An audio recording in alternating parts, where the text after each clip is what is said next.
Olá, eu sou o Sidney. Hoje estaremos abordando como a visão filosófica do taoísmo e da medicina tradicional chinesa podem propiciar harmonia no viver. O taoísmo é uma tradição ancestral, desde tempos imemoriais. O seu desenvolvimento se deu ao longo do processo de civilização nos seres humanos que povoavam a China. É difícil pontuar uma data específica da palavra taoísmo, inclusive porque esse sufixo ismo é uma coisa que foi inventada muito tempo depois, na época das escolas de pensamento, no período de 600 anos antes de Cristo. Mas, como cultura escrita, ele já despontava desde 5.500 anos antes de Cristo, no período do Império Fuxi. Usavam-se os ideogramas como escrita. Nesse período foi escrito os primeiros textos do livro mais antigo que se tem notícias na nossa civilização, que é o I Ching. Essas duas culturas, a cultura chinesa e a cultura do Egito, tinham esse dom da escrita, e a partir deles é que foram se estabelecendo aquela linguagem escrita. Bom, voltamos ao taoísmo. Como escola espiritual, originou-se com o Imperador Amarelo, que é o Huan Ti. Ele é autor dos livros Neixing, que é o livro que descreve os canais de energia, que são chamados aqueles meridianos usados na acupuntura e na massagem, que é o Tuiná. E ele também escreveu um outro livro que se chama Yin Fu Xing, que é um livro que fala exatamente sobre a consciência e a energia. Essa escola espiritual teve continuidade com Lao Tse, que é mais conhecido, que é o autor do livro Tao Te Ching, e também o outro mestre, que é o mestre Xuan Tzu. Já o taoísmo como escola filosófica, aí sim é que veio esse nome taoísmo. Isso se deu exatamente no período das escolas de pensamento, aproximadamente há 600 anos antes de Cristo, onde tantas outras escolas despontaram no mundo. Foi uma época bastante rica, uma época de ouro, vamos dizer assim, no sentido da filosofia.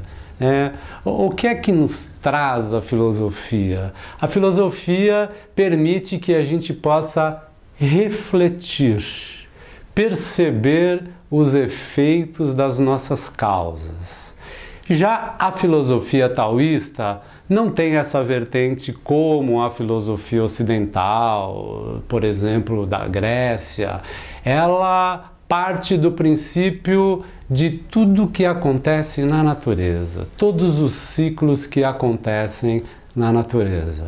Então, assim, o taoísmo vimos como essa escola, como uma cultura escrita, uma escola como uma cultura espiritual e também como uma escola filosófica. Vou usar aqui um termo de um autor que chama-se Cooper, que escreveu no seu livro em 1981. Ele diz: o taoísmo é a filosofia das relações e da arte de viver, trata da plenitude da natureza e do lugar que nela o homem ocupa. Então, no taoísmo, não há uma separação da espiritualidade, da filosofia e da ciência.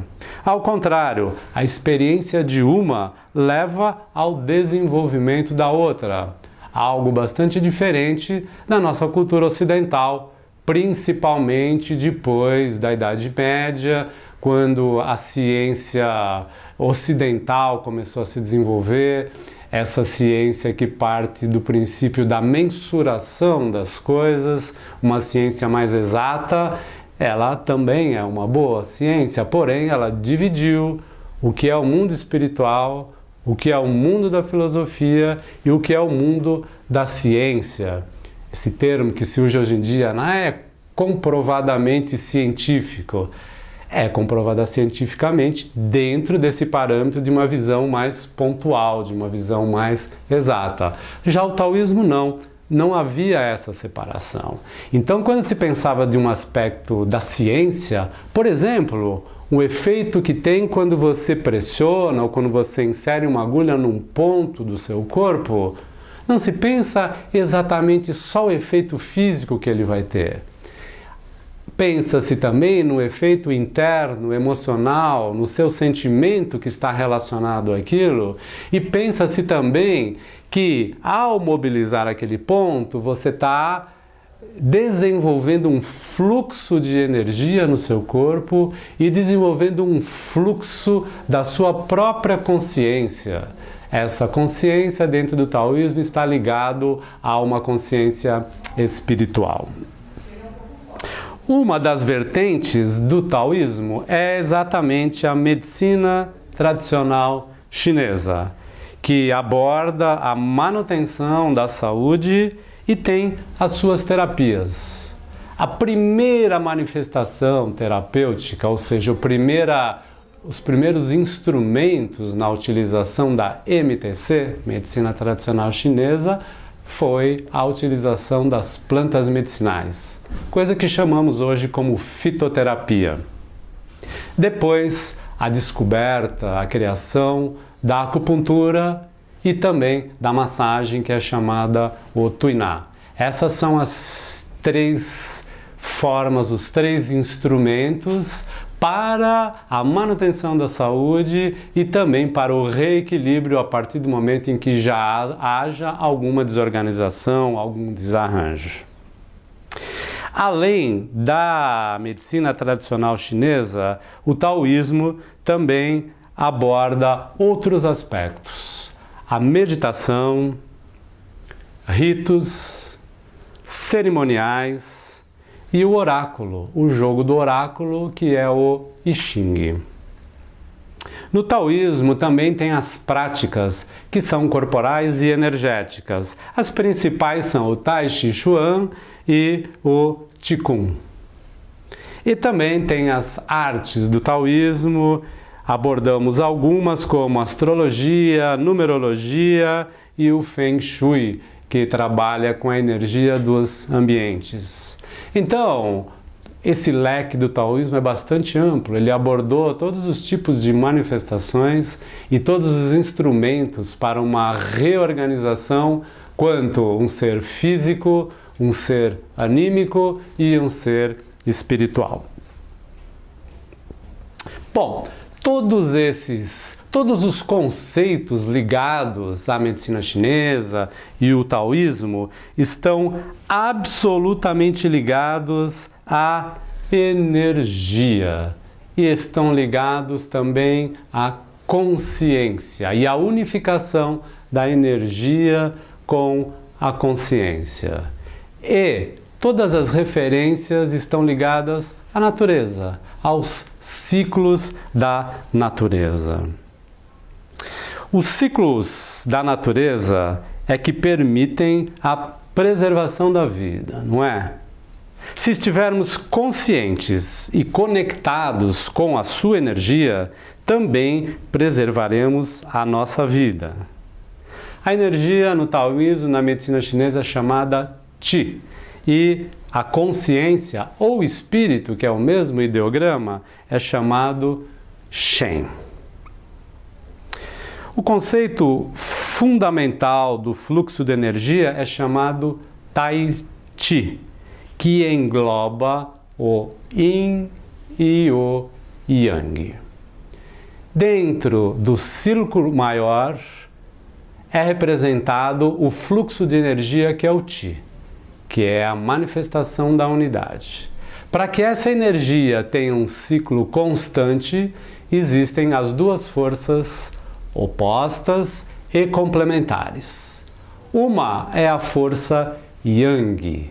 O Yang representa tudo aquilo que se exterioriza, é como o start, está ligado à ação, busca um objetivo final, por isso ele está ligado, ou mesmo a palavra Yang significa claridade do sol, tudo que é para fora, tudo que é explícito, tudo que leva à ação.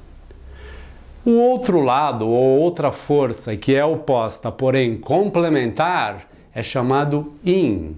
Yin representa a ausência de claridade. Ele permite que, a partir da manifestação do Yang, que a força se sustenta. Ele está ligado à receptividade, ele está ligado à transformação, ele está ligado ao movimento de repouso, para que num próximo momento novamente se manifesta a força Yang.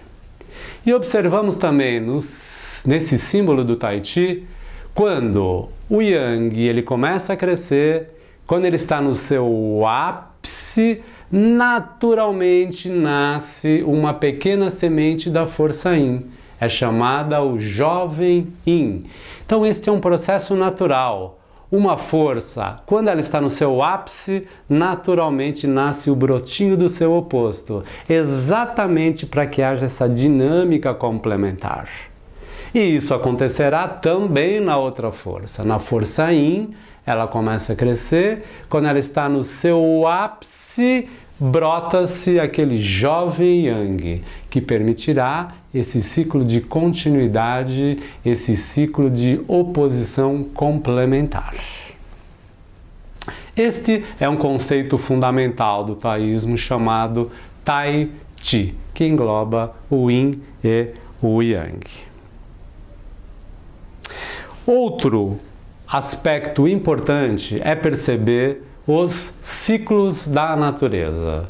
Vamos então, logo em breve, encaixar esse conceito do Tai Chi com os ciclos da natureza. Podemos observar que nós estamos inseridos em 3 ciclos da natureza, que são a noite e o dia, que está ligado ao sono e à vigília. Daí a gente tem que ter o equilíbrio do sono e da vigília para que a gente tenha uma energia fluente. O outro ciclo é o ciclo da lua, as 4 fases da lua. A lua crescente, lua cheia, lua minguante e lua nova. E o terceiro ciclo é o ciclo das estações, que são as 4 estações. O primeiro ciclo tem 24 horas, noite e dia.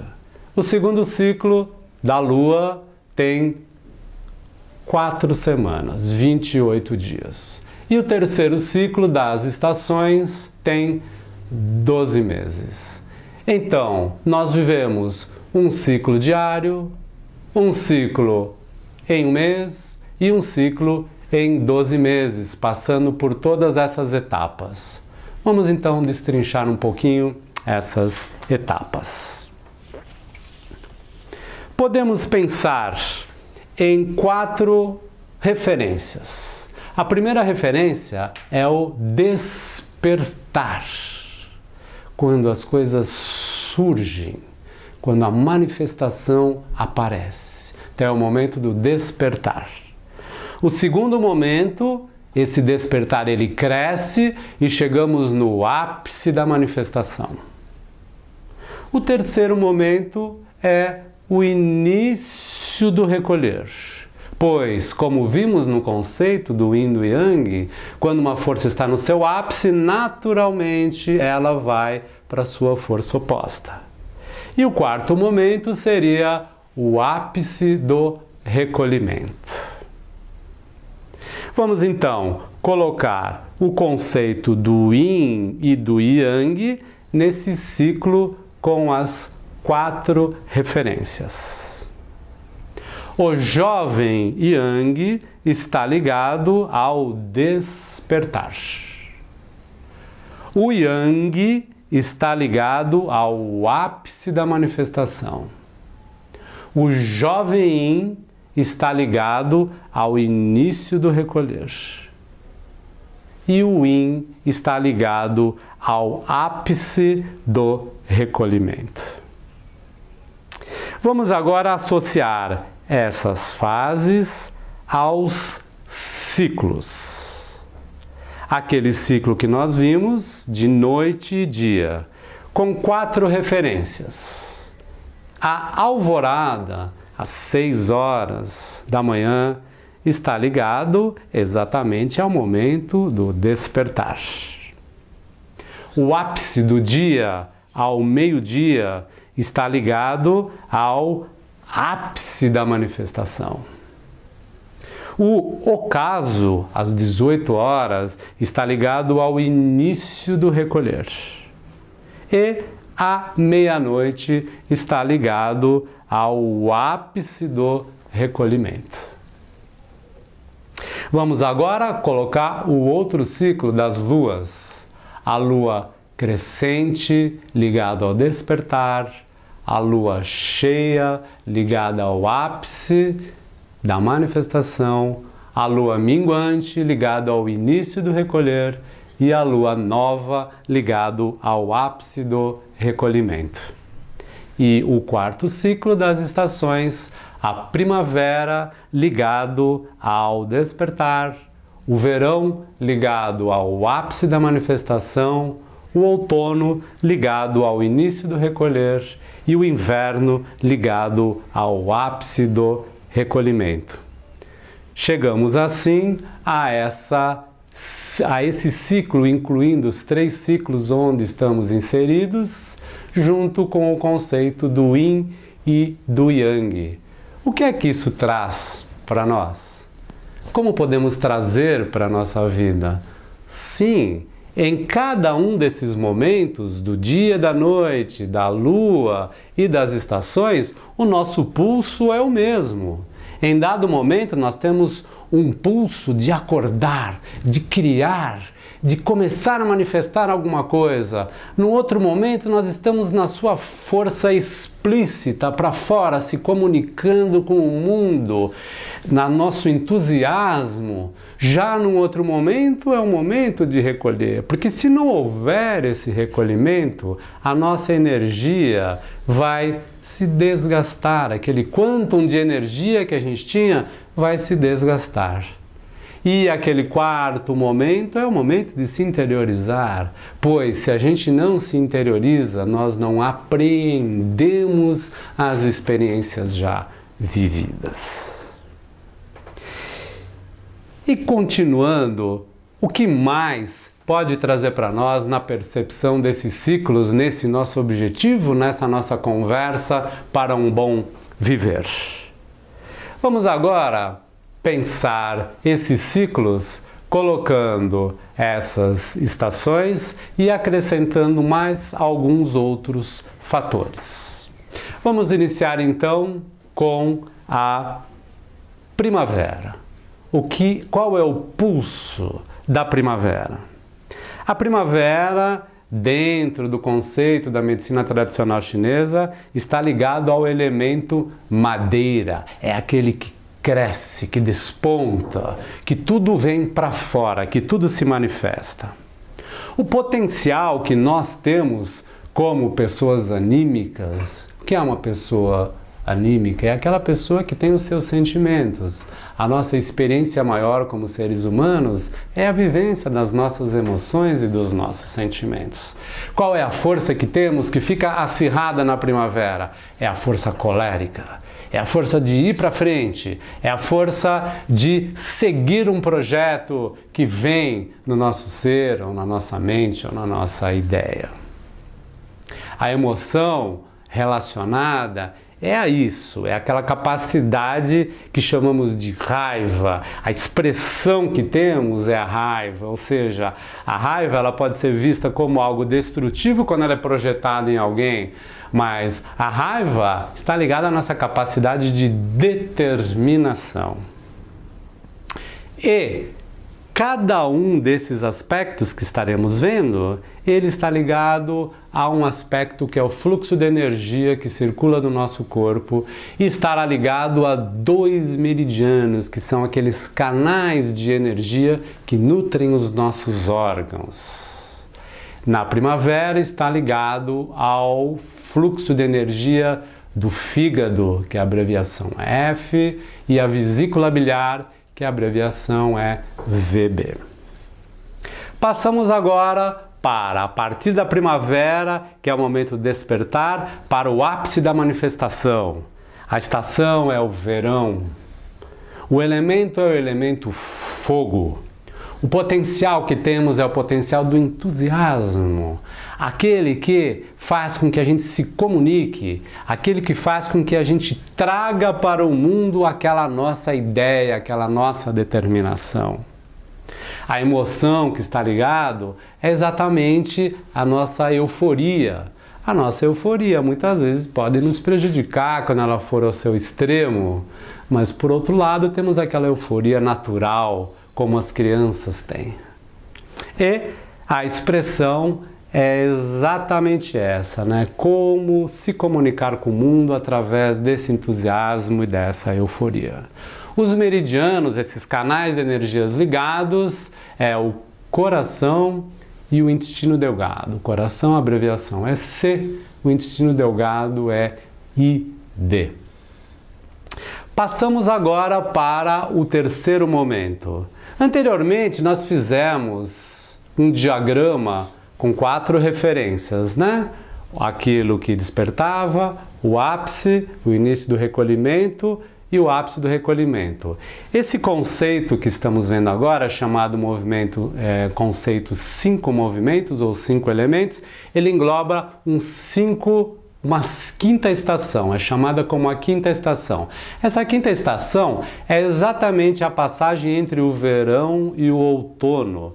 Ele se diferencia, pois há o calor do verão, mas já há a umidade. Aqui no hemisfério sul, onde estamos, no Brasil, é exatamente o período de março, né? Que são aquele famoso as águas de março, né? Que são as chuvas, né? Que é a umidade. Então essa quinta estação é chamada exatamente, né? A quinta estação, e o elemento é o elemento terra. O elemento terra traz o potencial da transformação. O potencial que temos é exatamente essa capacidade que o ideograma chinês é chamado como ansiedade, mas não como ansiedade no seu aspecto negativo que nos estressa, não. Ansiedade como seguir o caminho, como força, como vontade para seguir o caminho. Então, esse é o nosso potencial, essa é a emoção que desponta nesse momento de transformação. E os meridianos ligados é o baço pâncreas, a abreviação é BP, e o estômago, a abreviação E. Na sequência da quinta estação, chegamos então naquele momento do início do recolher.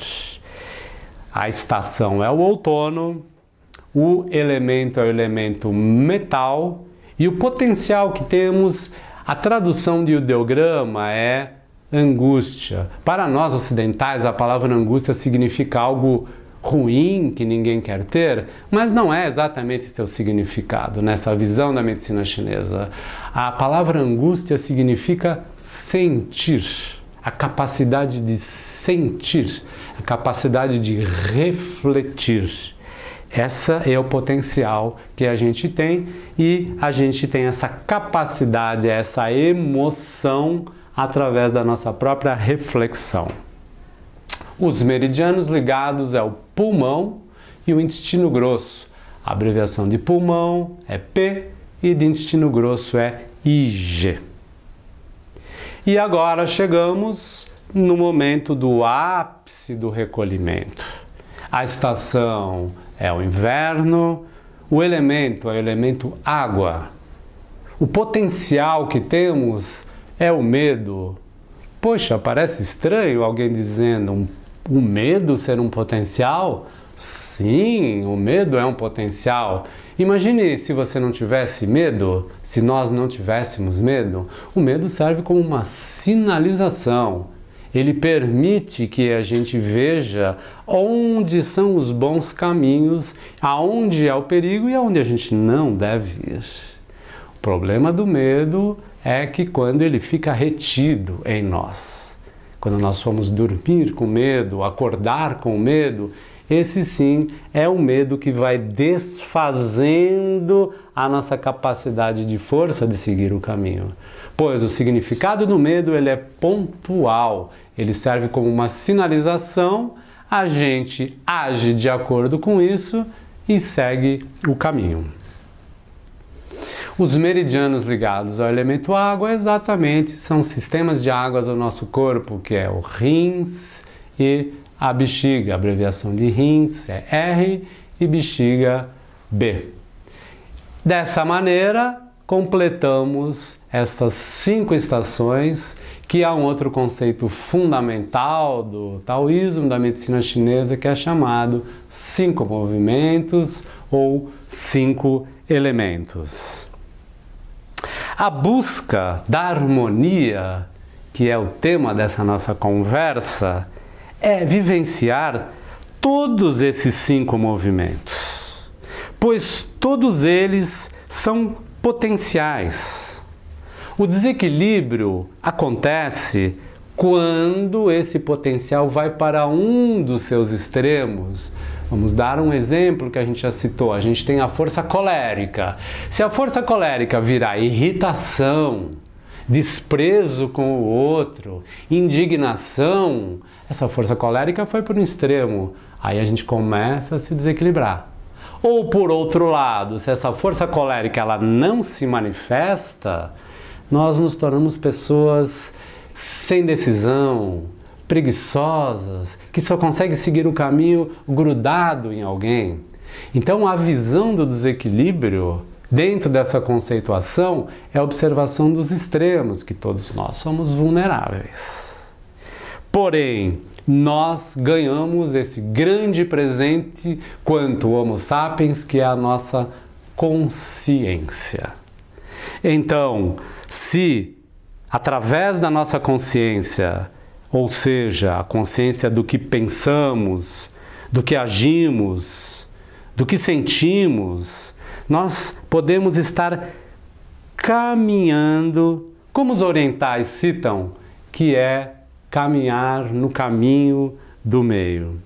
Caminhar no caminho do meio não significa ficar estagnado, seguir uma única regra. Muito ao contrário, o caminho do meio é exatamente a capacidade de transitar no mundo dual, das tendências dos dois lados e através da nossa consciência observar quando aquilo está indo para um ápice, quando aquilo está indo para um extremo e através dos nossos pensamentos, ações, a gente vai dosando. Então o caminho do meio é exatamente o que significa naquele símbolo, né? Duas forças opostas, uma é oposta à outra, uma complementa a outra, mas o nosso eixo está no caminho do meio, que é as duas forças ao mesmo tempo acontecendo dentro da nossa capacidade de percepção. A tradução de Tao é caminho. Nesse caminho se implica um caminhante, sou eu, você, cada um de nós. Se é um caminho, há um caminhante. E o terceiro aspecto é o ato de caminhar. Então, o ato de caminhar é a nossa responsabilização. Nós somos um ser que tem um corpo, que tem uma alma, que tem os seus sentimentos e que tem a sua consciência. A responsabilidade é nossa do ato de caminhar. Cada um de nós temos a arbitrariedade de agir de uma maneira ou de outra maneira, de desenvolver um tipo de sentimento, de desenvolver um tipo de emoção, um tipo de vínculo com os outros, um tipo de laço com os outros. A arbitrariedade é nossa. Então o ato de caminhar é exatamente o que propicia, o que permite que a gente possa seguir nesse caminho do meio, que segundo os orientais, que segundo o taoísmo, a medicina chinesa, esse caminho do meio é o que está ligado à nossa capacidade de nos harmonizarmos e de termos uma boa e longa vida, desfrutando com todas as outras pessoas na nossa interpessoalidade e sempre preservando a nossa vida e sempre preservando a nossa saúde. Vou então terminar aqui a nossa conversa com uma frase do mestre taoísta Wu Sheng, que ele diz: primeiro, se aceite, tome consciência, se conheça e depois tente mudar e se transformar naturalmente. O caminho é longo. Saudações.